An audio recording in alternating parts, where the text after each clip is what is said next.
In this video, we will guide you through connecting the power cables between the transformers and the S4GA PCU, one cable variant, for the 6.6 amp PAPI LED projector. All installation steps along with all technical drawings can be found in the latest LED PAPI 6.6 amps installation and maintenance manuals.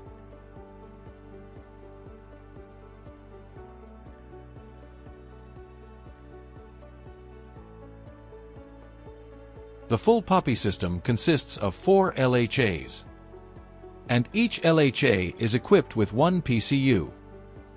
Each PCU connects to one 200-watt isolating transformer. So, for a complete PAPI system with 4 LHAs, you need 4 transformers in total. All transformers are connected together in a circuit, and this circuit is then closed by connecting it to a single CCR, which supplies power to the entire system. Each PCU has only one cable coming out, which is internally connected to the PCB inside the unit.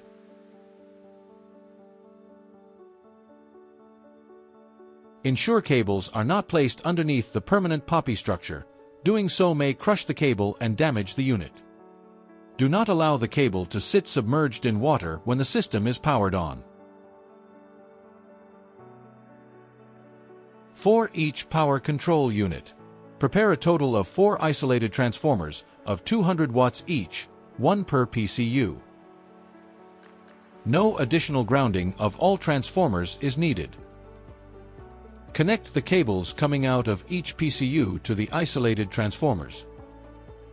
The plug and receptacle have 2 pins with different diameters, so they only fit in one direction, ensuring proper orientation. Repeat this for each PCU and each transformer.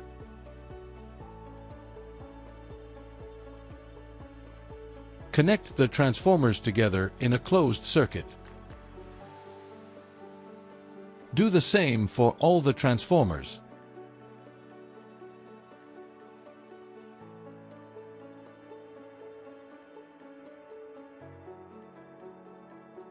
Finally, connect the completed transformer circuit to the CCR unit.